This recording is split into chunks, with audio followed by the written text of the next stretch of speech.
You will have to answer questions on what you hear. There will be time for you to read the instructions and questions, and you will have a chance to check your work. All the recordings will be played once only.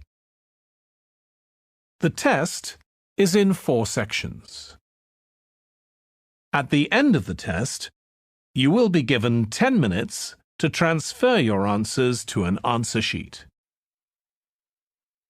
Now turn to Section 1.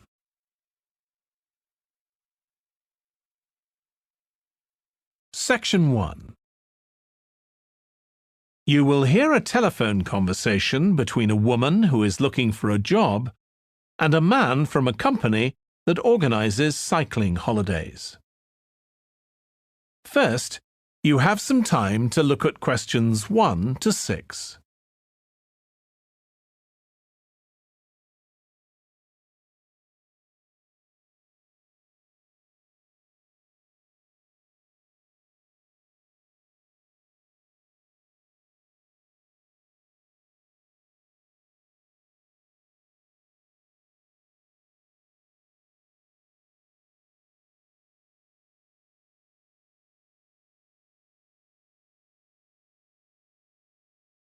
You will see that there is an example that has been done for you.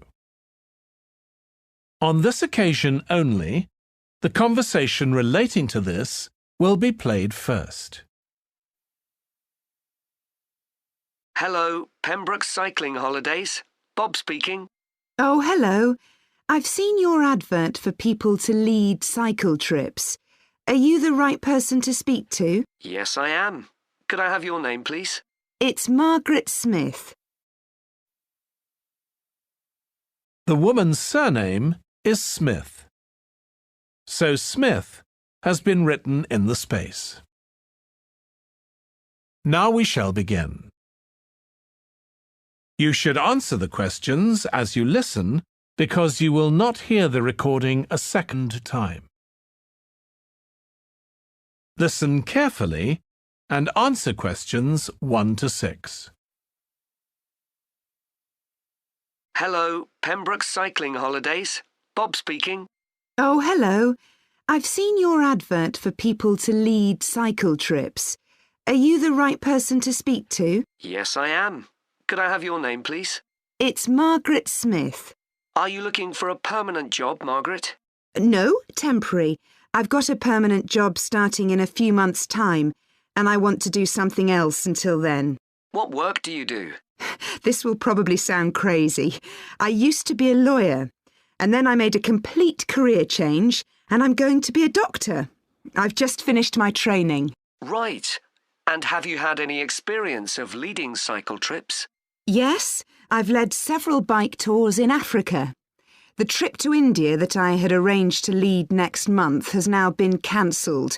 So when I saw you were advertising for tour leaders, I decided to apply. OK. Now, we normally have 2 or 3 leaders on a trip, depending on the size of the group.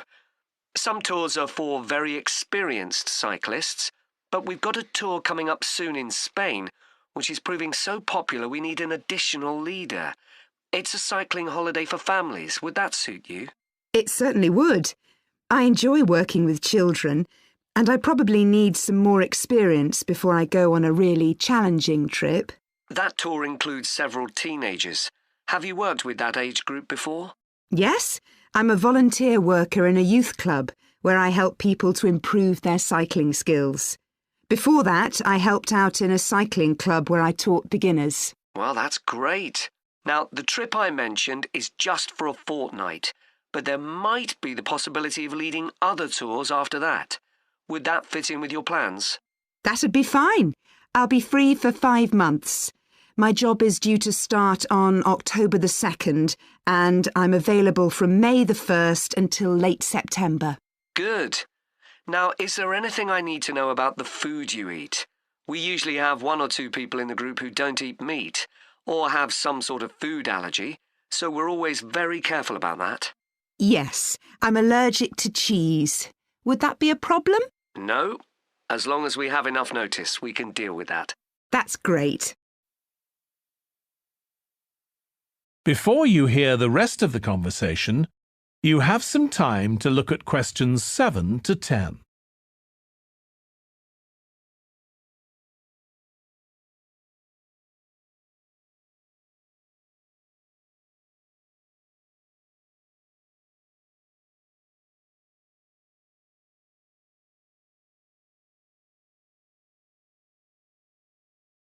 Now listen and answer questions 7 to 10. It sounds really interesting. Would you like me to fill in an application form? Yes, please. Where should I post it to? Could you send it to 27 Arbuthnot Place, Arbuthnot Place, Dumfries? And what's the postcode, please? DG7 4PH. Was that P Papa or B Bravo? P Papa. Got that. If you could return the application form by Friday this week, we can interview you on Tuesday next week. Say 2:30? Would that be possible for you? Yes, it's fine. You're quite a long way from where I live, so I'll drive over on Monday. Should I bring anything to the interview? We'll have your application form, of course, but we'll need to see any certificates you've got that are relevant in cycling, first aid, or whatever. OK. And at the interview, we'd like to find out about your experience of being a tour guide. So, could you prepare a 10-minute talk about that, please? You don't need slides or any complicated equipment, just some notes. Right. I'll start thinking about that straight away. Good. Well, we'll look forward to receiving your application form and we'll contact you to confirm the interview. Thanks very much. Thank you, Margaret. Goodbye. Bye. That is the end of section 1. You now have half a minute to check your answers.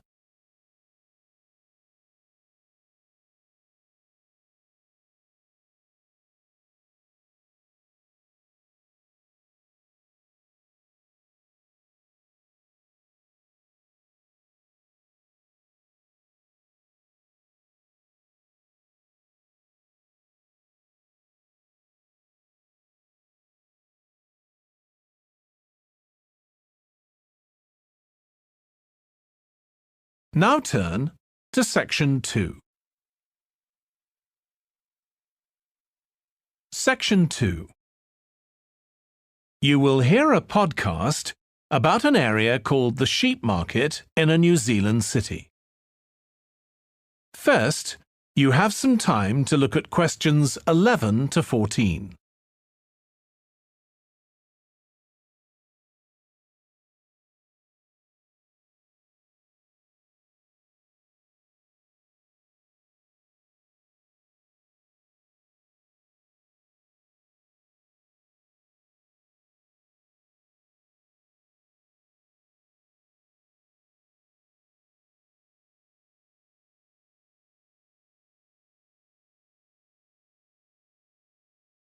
Now listen carefully and answer questions 11 to 14.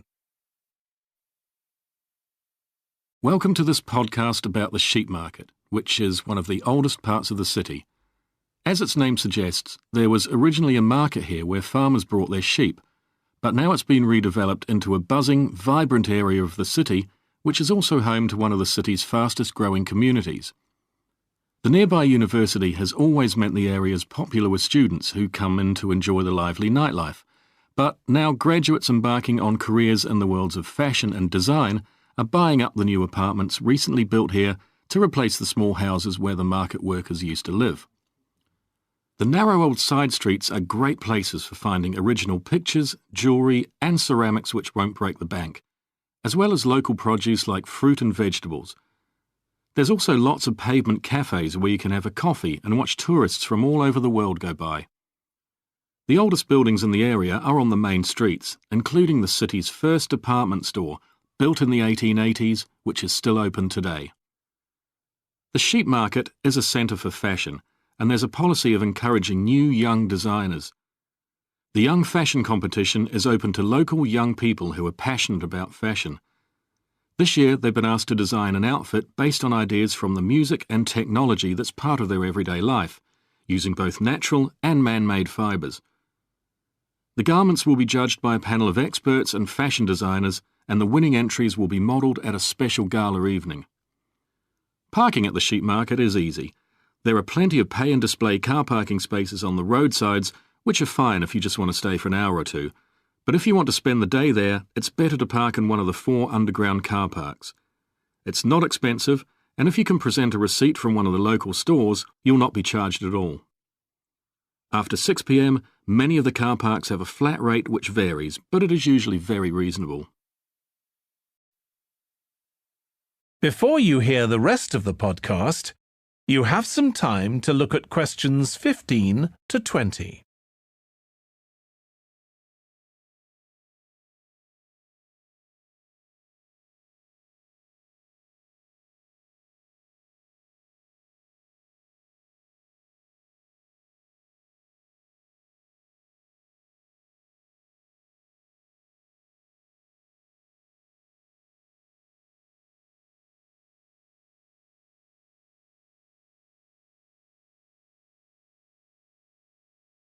Now listen and answer questions 15 to 20. The sheep market is one of the main centres for art and history in the whole of the country. If you look at our map, you'll see some of the main attractions there. Most visitors start from Crawley Road at the bottom of the map. The Reynolds House is one of the oldest houses in the city and is open to the public. It's on the north side of Crawley Road, next to the footpath that leads to the public gardens. The area is particularly interesting for its unusual sculptures. The thumb is just what its name suggests, but it's about 10 metres high. You'll see it on Hill Road, across the road from the bank. The museum's got a particularly fine collection of New Zealand landscapes. It's on the east side of the sheep market, on City Road. It's on the other side of the road from the public gardens, immediately facing the junction with Hill Road. The Contemporary Art Gallery is on a little road that leads off Station Square, not far from the public gardens. The road ends at the gallery. It doesn't go anywhere else. That's open every day except Mondays. The Warner Gallery specialises in 19th century art. It's on City Road, near the junction with Crawley Road, on the same side of the road as the public gardens. It's open on weekdays from 9 to 5 and entry is free. Finally, if you're interested in purchasing high-quality artwork, the place to go is Nucleus. You need to go from Crawley Road up through Station Square and east along Hill Road until you get to a small winding road turning off. Go up there and it's on your right. If you get to City Road, you've gone too far. That is the end of section 2. You now have half a minute to check your answers.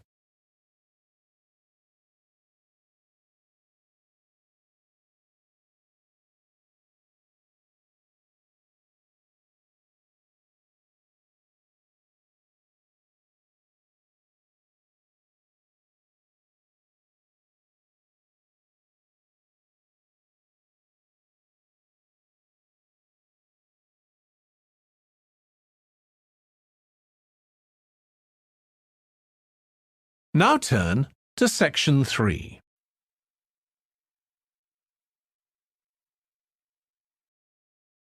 Section 3. You will hear 2 students, Katie and Joe, discussing a presentation in their film studies course.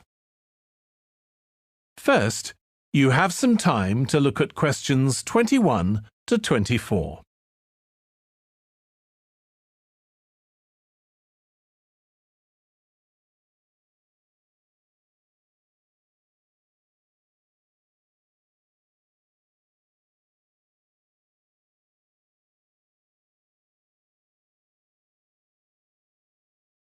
Now listen carefully and answer questions 21 to 24.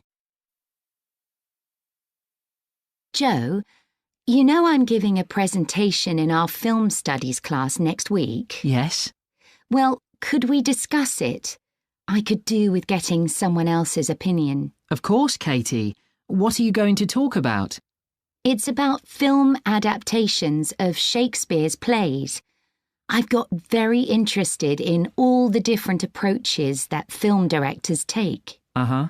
So I thought I'd start with Giannetti, who's a professor of film and literature, and in one of his books he came up with a straightforward classification of film adaptations based on how faithful they are to the original plays and novels. Right.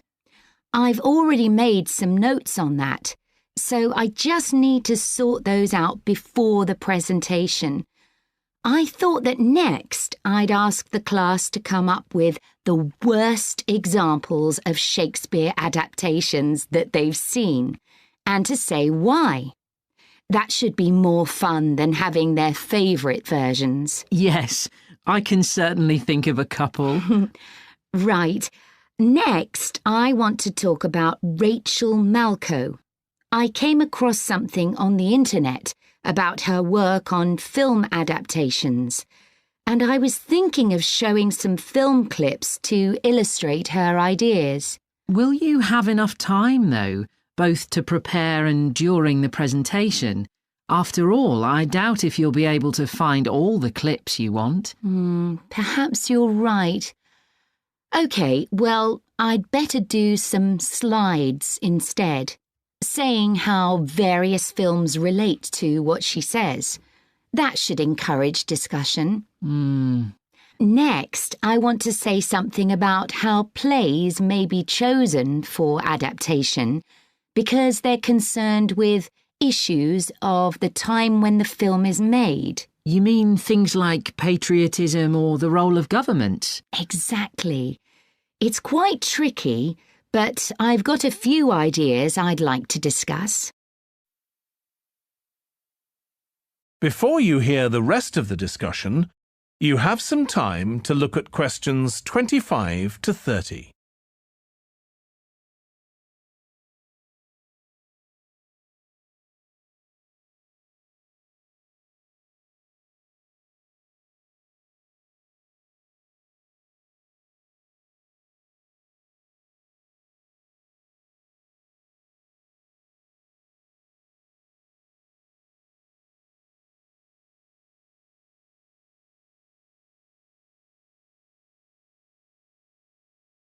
Now listen and answer questions 25 to 30. And finally, I want to talk about a few adaptations that I think illustrate a range of approaches and make some comments on them. Do you know the Japanese film Ran? I haven't seen it. It was based on Shakespeare's King Lear, wasn't it? That's right. It was a very loose adaptation, using the same situation and story, but moving it to 16th century Japan instead of 16th century Britain. So, for example, the king's daughters become sons, because in Japanese culture at that time, women couldn't succeed to the throne. OK. I hope you're going to talk about the 1993 film of Much Ado About Nothing. I think that's one of the best Shakespeare films. It really brings the play to life, doesn't it? Yes, I agree. And I think filming it in Italy, where the play is set, makes you see what life was like at the time of the play. Absolutely. Right, what's next? Next, I thought Romeo and Juliet, the 1996 film, which moves the action into the present day. Yes, it worked really well, I thought, changing the two feuding families in the original to two competing business empires, even though they're speaking in the English of the original play. You'd expect it would sound really bizarre, but I found I soon got used to it. Me too.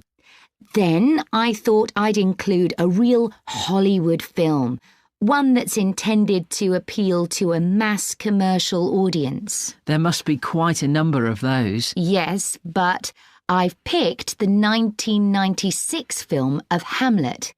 It included every line of the text, But it's more like a typical action hero movie. There are loads of special effects, but no unifying interpretation of the play. All show and no substance. Exactly. Then there's Prospero's books, based on The Tempest. That was really innovative from a stylistic point of view. Didn't it include dance and singing and animation as well as live actors? Yes, it did. I also want to mention Looking for Richard. Did you ever see it? No, but I've read about it. It was a blend of a documentary with a few scenes from Richard III, wasn't it? That's right. It's more a way of looking into how people nowadays connect with the playwright. The play is really just the starting point. And that'll be where I finish. Well, it sounds as though it'll be very interesting. That is the end of section 3. You now have half a minute to check your answers.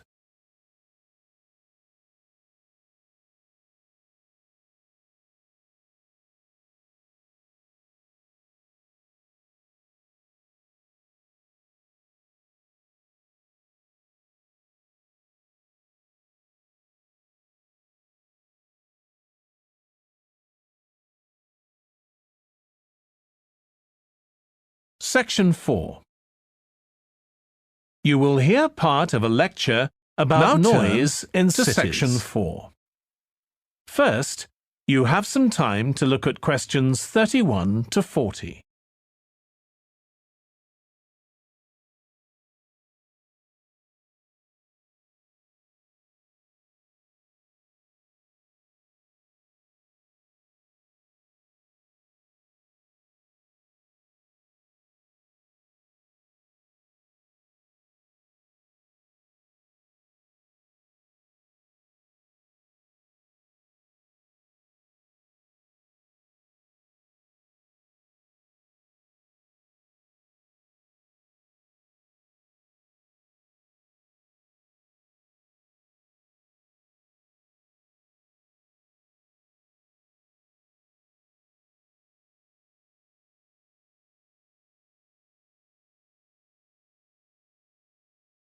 Now listen carefully and answer questions 31 to 40.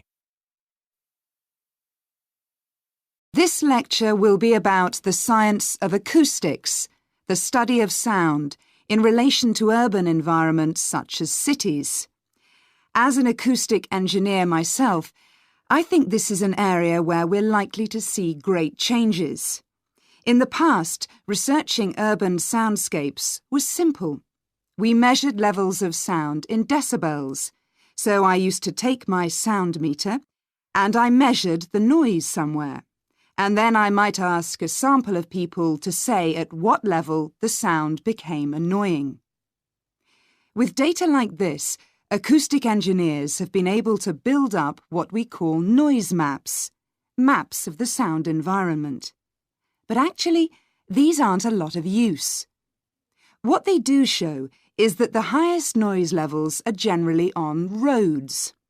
Well, that's not really very surprising. But there's quite a lot going on that these maps don't show, because they can't capture the complex way that sound varies over time.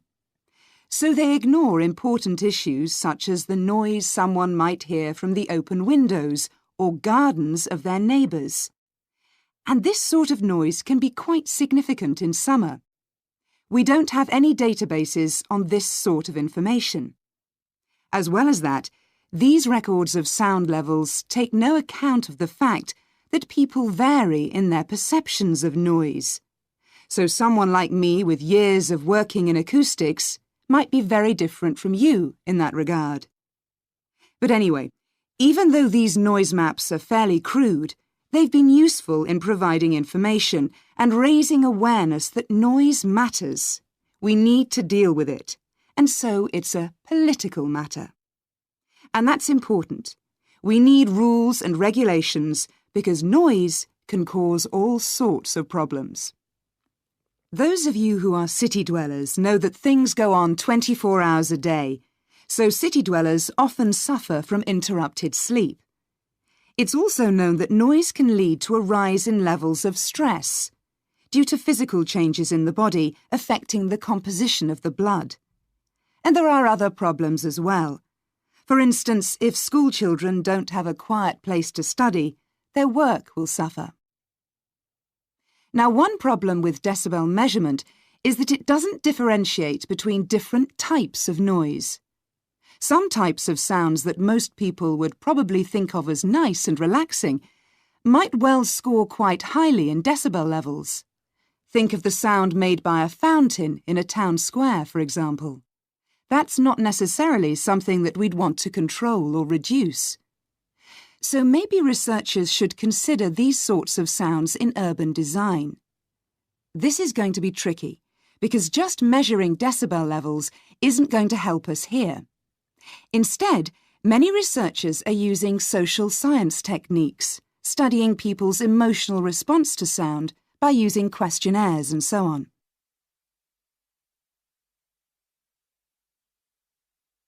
So what exactly do people want to hear in an urban environment? Some recent interdisciplinary research has come out with results that at first sight seem contradictory. A city needs to have a sense of activity, so it needs to be lively, with sounds like the clack of high heels on a pavement or the hiss of a coffee machine. But these mustn't be too intrusive, because at the same time we need to be able to relax. One of the major problems in achieving this will be getting architects and town planners to use the research. Apart from studying the basics of acoustics, these people receive very little training in this area.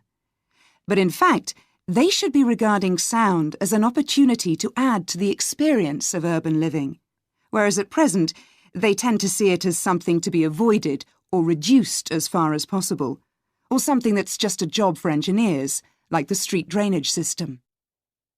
What's needed is for noise in cities to be regarded as an aesthetic quality, as something that has the qualities of an art form. If we acknowledge this, then we urgently need to know what governs it and how designers can work with it. We need to develop a complex understanding of many factors. What is the relationship between sound and culture? What can we learn from disciplines such as psychology about the way that sound interacts with human development and social relationships, and the way that sound affects our thoughts and feelings? Can we learn anything from physics about the nature of sound itself? Today's powerful technologies can also help us. To show us their ideas and help us to imagine the effect their buildings will have, architects and town planners already use virtual reality, but these programs are silent. In the future, such programs could use realistic sounds, meaning that soundscapes could be explored before being built. So hopefully, using the best technology we can lay our hands on, the city of the future will be a pleasure to the ears as well as the eyes. That is the end of section 4. You now have half a minute to check your answers.